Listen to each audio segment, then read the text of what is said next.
Hello everyone, it's Julie from Camelia Crafts Designs. Welcome and welcome back. Yeah, it is Saturday when I'm filming this, so it's time for another quick one sheet project.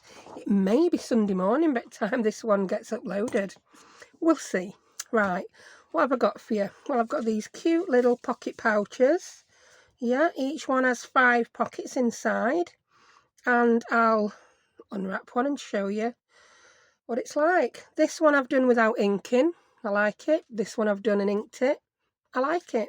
I'm going to do one today without inking because you don't need to see me spend 10 minutes inking to know how to make the project, do you? So I'll unwrap this. That's just some wax linen thread. I've made a button string closure with a brad. So we open that up. We've got a little pocket there. It should have a card in, but I forgot to put it in when I made it. So there you go, a little card there. So then I turn it round this way, and then it opens, then it opens again, then it opens again. So we've got 4 pockets, each with a journaling card. You can use it to put a photograph on, anything you want. I've just made these plain. You can use decorated ones, whatever you like. These measure 3 1/4 by 3 3/4, and they fit in perfectly. My little one is 3 1/4 by, grab a ruler and measure it, woman, by 1 3/4. Yep, so there your cards. This is your little, they all fold up like that. That fastens, and I've chosen to have mine that way because we're just using thumb notches and no tags, no tag toppers. You don't see the tags. You could alter which side you have each tag on. It's entirely up to you. Right, let's show you how I made it. So it is a one sheet project to make the pocket. So we need a 12 by 12 sheet of paper. This one I'm using is 120 GSM. It's like a thick paper, thin cardstock, but not too thick. I'm not sure this project will work with a really thick one. Right, then we're going to cut this into 3 strips that all measure 4 inches each. So we're cutting it in thirds basically.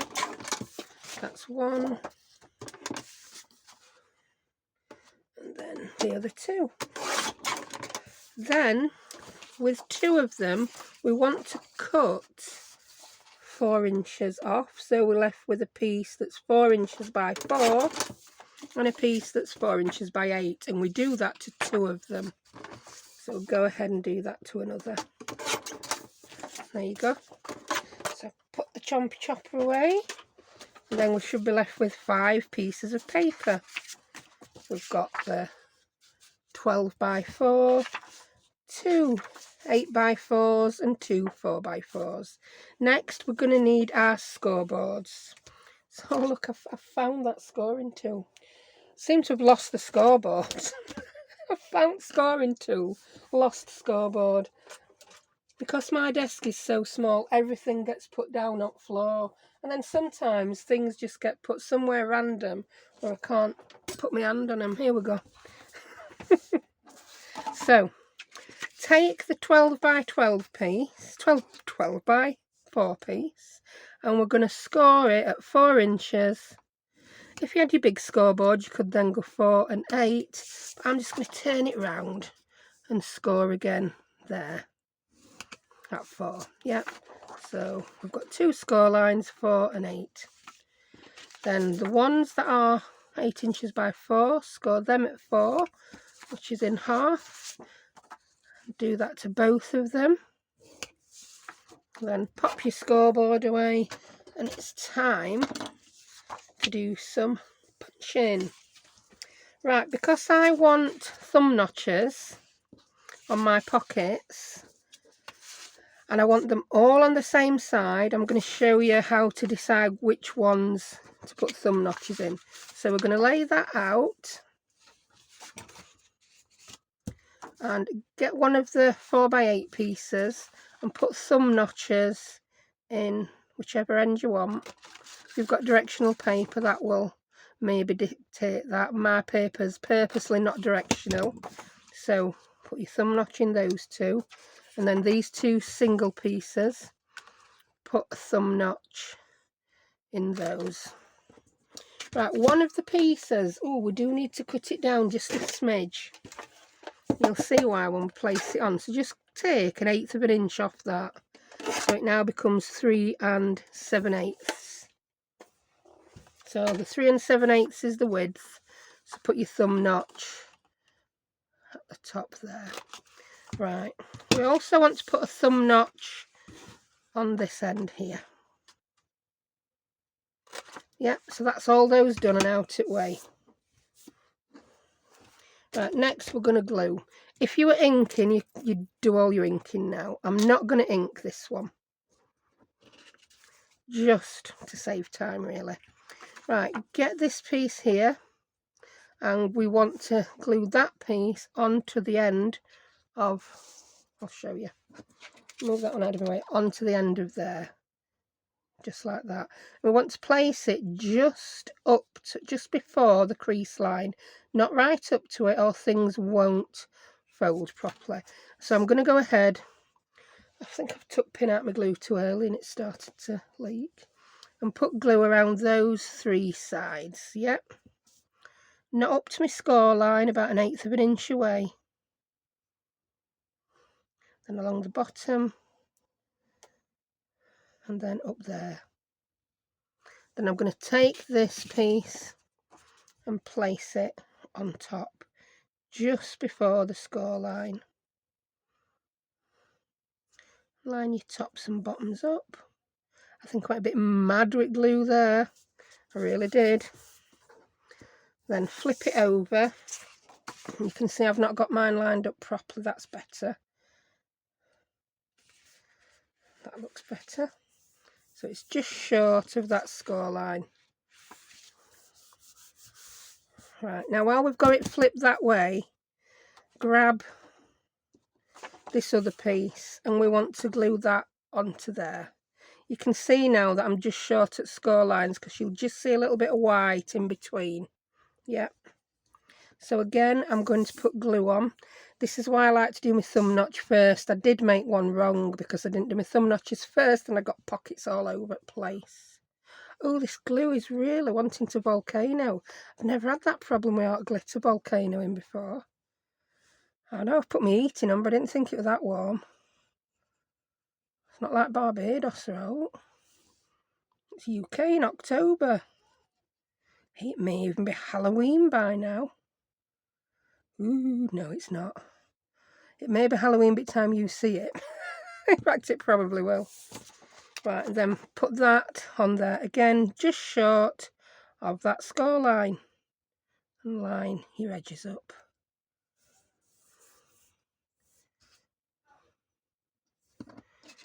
Just going to wiggle that down a bit. Then I'm going to flip it over. Yep, that's looking good on that side as well. I like it. Right, these 2 pieces now. The one that we cut down by 1/8 of an inch is going to go there. And this other one is going to go here. Now we will have to cut this one down, but I'm not sure by how much. It all depends.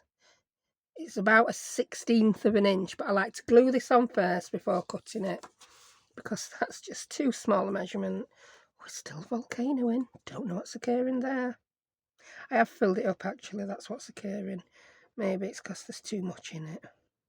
Maybe I've filled it up more than a bottle is when you buy it new. So there you go, I've solved my own problem. Right, so pop this one on again, just short of that crease line.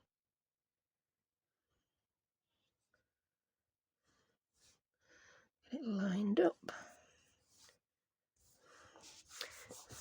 Yeah, I'm putting too much glue on as well with it being a little bit eager to come out. And can you see there? I mean, if that doesn't bother you, leave it on. I don't want it on. In fact, no, you need to cut it off or the thing won't fold up properly, will it? Of course it won't, woman. Right, so just cut it off. I'm using my trimmer because I'm not good with scissors sometimes, and this is one of those times. Right, so I'm going to flip that back. So we've got 3 of our pockets done. And then I'm going to glue this one on here. This time I'm going to put my glue onto this piece. So around the 3 sides. Again, not the side with the thumb notch.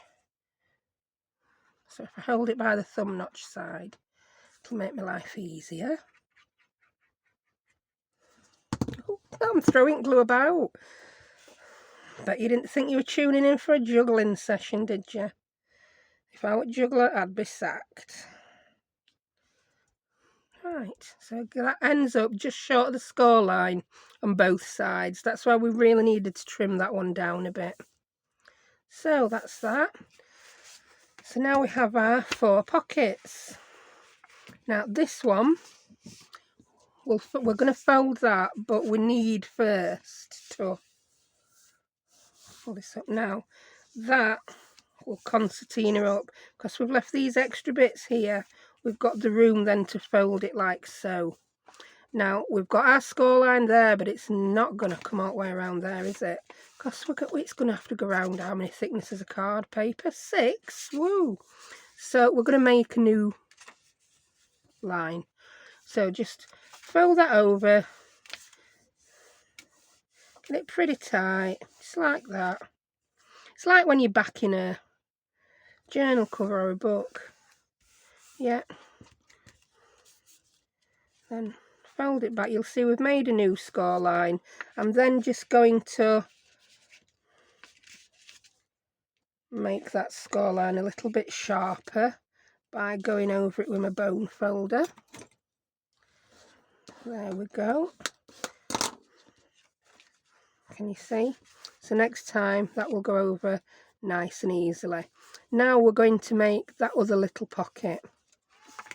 So fold that piece over to just short of your score line, so you've just got room to put a card in. You could make it a shallower pocket in a bigger flap if you wanted. I just happen to like it like this. Don't know what Phoebe wants. She thinks it's bedtime. I'm up late crafting. Right, so then we've got that, and it's starting to look a little bit like that one, isn't it?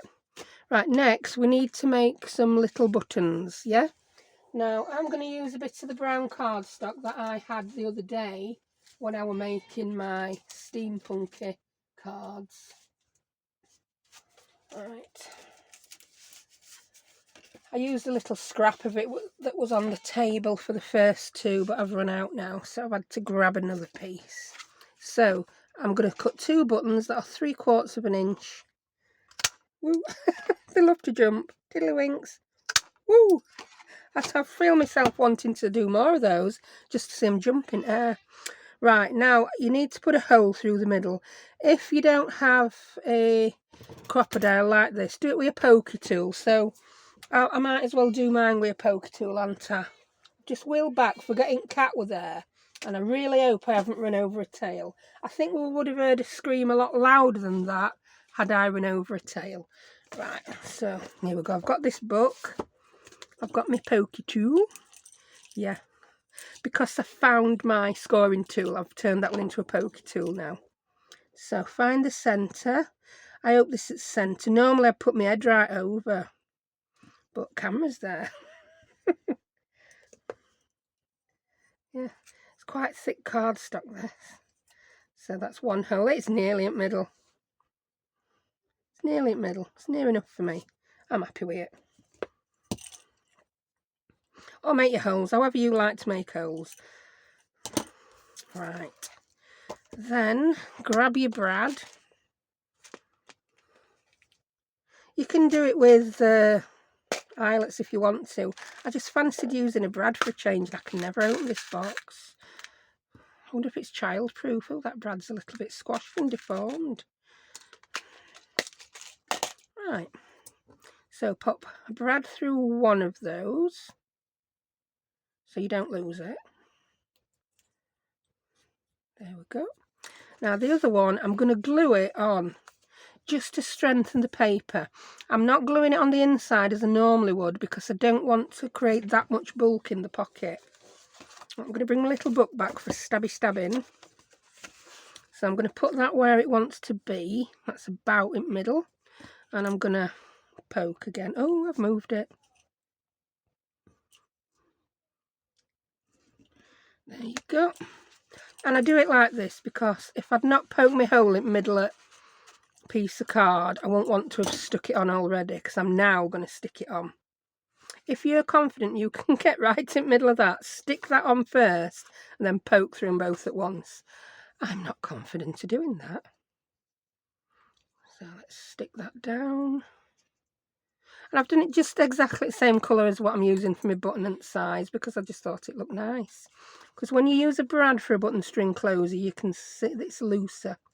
Right, then just to make sure it's in the right place, put your pokey tool back through both holes. There we go. That's looking good. Now I'm just going to hold that a couple of seconds. Then I'm going to scrounge for a bit of paper on my desk. That bit will do. And about yay much. You'll see why in a second. So I'll put my brad through now. I would normally wait till this would drier, but that wouldn't make for very good viewing, would it? So that's through. Then turn that over. Open the legs on your little brad if that's what you're using. And I'm then just going to glue a piece of paper over there, just so that when you put your little card in that pocket, it won't catch on the brad legs. And I like to use like book page or something because it's nice and thin. There we go. So that's that.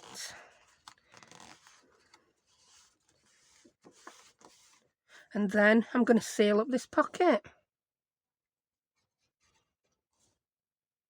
And there we have our little 5-pocket flippy flappy foldy wallety pockety, whatever you want to call it. Just need to put some string on now. I'm going to use the same cards I had before just to show you that all the pockets do work. I'll let that little one dry a bit longer before I go sticking some at them. So I've cut these to 3 3/4 by 3 1/4, and they fit in these pockets lovely. That's one.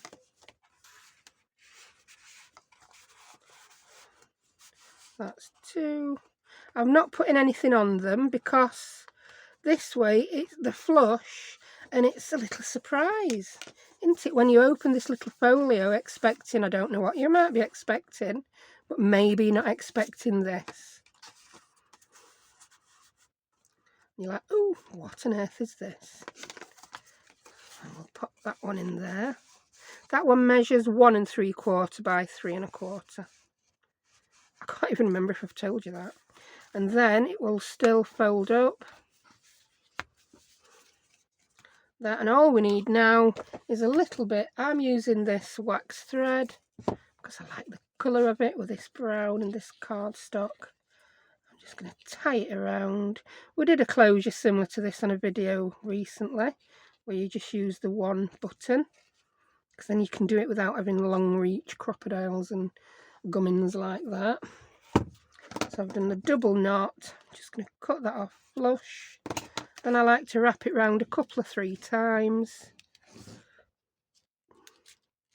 And there we have, pardon me, there we have it. Another little pocket pouch. Fold out pocket pouch with 5 pockets. I think they're just so cute. So there we have it. Thank you very much for watching, and I will see you next time. Bye.